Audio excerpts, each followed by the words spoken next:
mo ba na sa mga liblib na probinsya dito sa Pilipinas, ang melinjo ay napakahalaga pala sapagkat maaari mo itong gulayin, gataan, isangkap sa mga sinabaw, sa sopas at maging sa ilang mga putahing ginataan man o ginisa.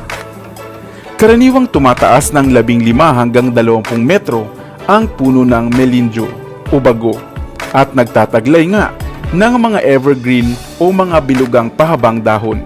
At ang mga bata o lambod na dahon nito ang kinukuha upang gulayin.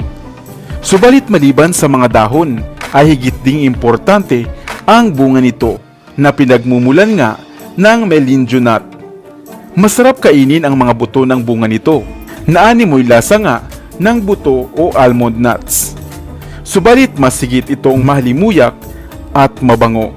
Maaari mo itong ilaga, isangad at maging ang balat nito ay maaari mo ring kainin basta ito ay naluto.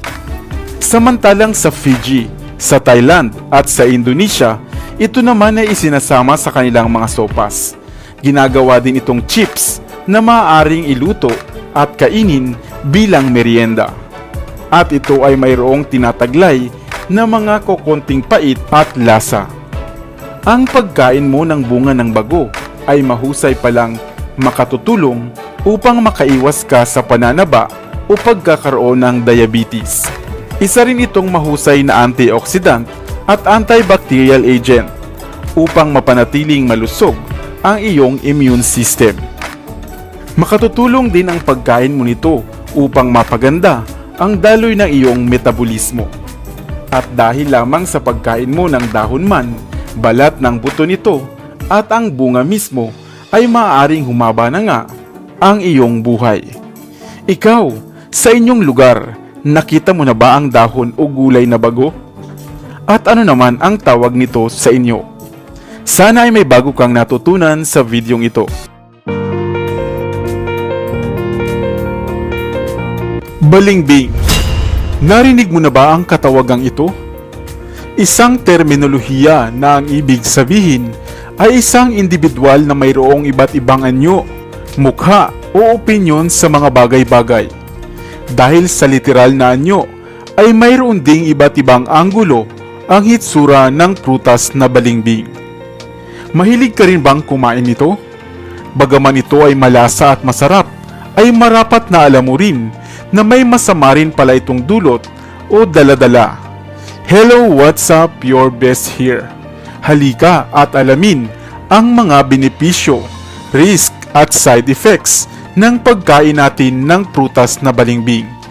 Kailan mo nga ba ito dapat ikonsumo at kainin upang sa huli ay hindi manganib ang iyong kalusugan na maaari mo pang ikamatay?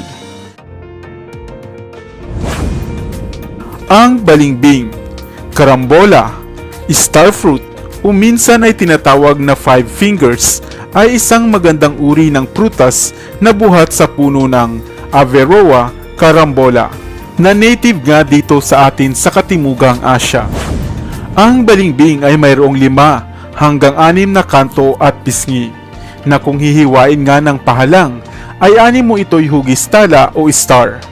Kaya ito binansagang starfruit. Maraming gamit ang balingbing. Maaari mo itong kainin ng hilaw, hinog, pwedeng lutuin, minatamis, sangkap sa mga putahe, ginagawang juice, at garnish sa mga pagkain. Ginagamit din itong pantanggal ng mga mansa sa mga labahin at kalawang naman sa ilang mga piling metal katulad ng brass.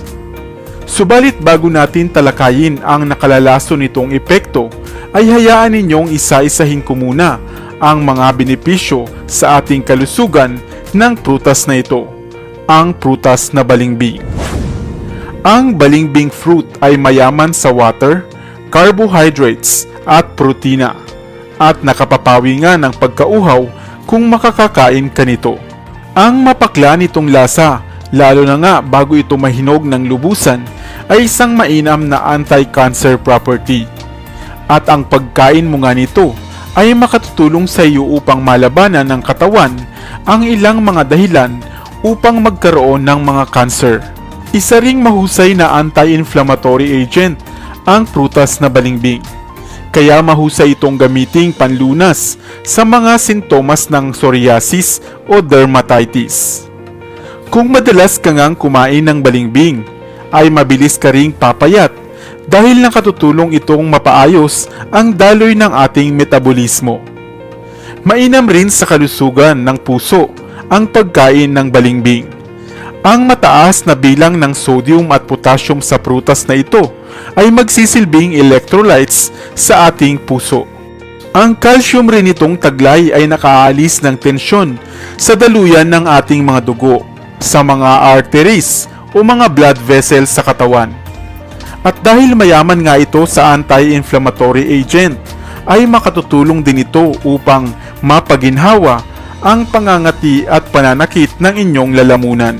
Subalit papaano naman nasabi na maaaring manganib ang iyong buhay sa pagkain lamang ng prutas na ito? Kahit na nga maraming magandang daladala o dulot sa ating kalusugan ang prutas na balimbing, ito naman ay nagtataglay ng mga substance na tinatawag na neurotoxins, caramboxin at oxalic acid. At kung ito ay makain ng mga tao na mayroong kidney failure o sakit sa bato, ay maaari silang dumanas ng madalas na pagdighay, pagsusuka, pagkahilo, mental confusion at ang pinakamalala ay maaari nga nila itong ikamatay.